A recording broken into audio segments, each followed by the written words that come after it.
Hari ini kita banyak bersangka negatif kan terhadap madu. Betul tak? Atau untuk lebih mudah fahamlah, hari ini kita banyak was-was dengan makanan sunnah. Sedangkan Allah Azza wa Jalla bagi tahu pada kita madu ini adalah syifa untuk umat Nabi Muhammad sallallahu alaihi wasallam.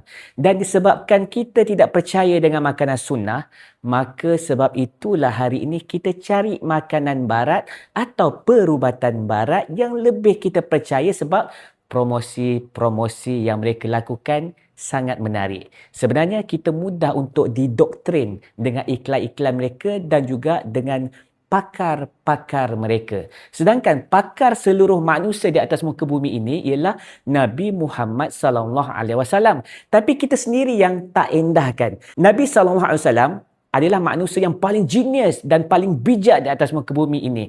Tapi kita sendiri yang mengkhianati Nabi kita atas alasan kemodenan. Sebab itulah kita tidak mengamalkan makanan-makanan sunnah di dalam kehidupan harian kita pada hari ini.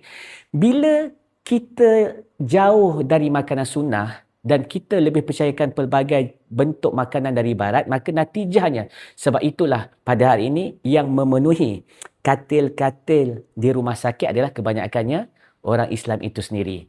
Madu tulang emas ini adalah madu yang Allah Subhanahu Wa Taala ceritakan di dalam Al-Quran, iaitu madu adalah syifa kepada manusia.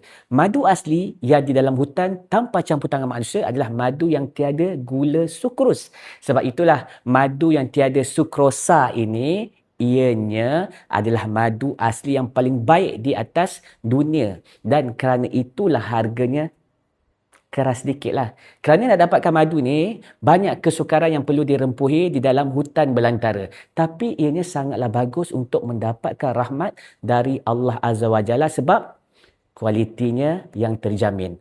Madu yang tiada sukrus adalah madu yang boleh diminum dan disapukan pada bahagian-bahagian kulit untuk mendapatkan manfaat dari janji-janji Allah Azza wa Jalla. Madu ini, jika anda terkena macam sengat atau terkena patukan berbisa, ianya mampu untuk tawarkan bisa-bisa yang berada di badan anda, insya-Allah. Kepada korang yang nak rasa madu yang sebenar yang diceritakan dalam Al-Quran, korang boleh dapatkan madu ini segera. Dan jika madu ini bukan madu asli, jangan bimbang. Duit anda akan kami kembalikan jika anda tidak merasai perubahan dalam kesihatan anda. Kepada korang yang nak mengamalkan madu ini kerana anda beriman dengan janji-janji Allah, sila dapatkan segera dan selamat beramal.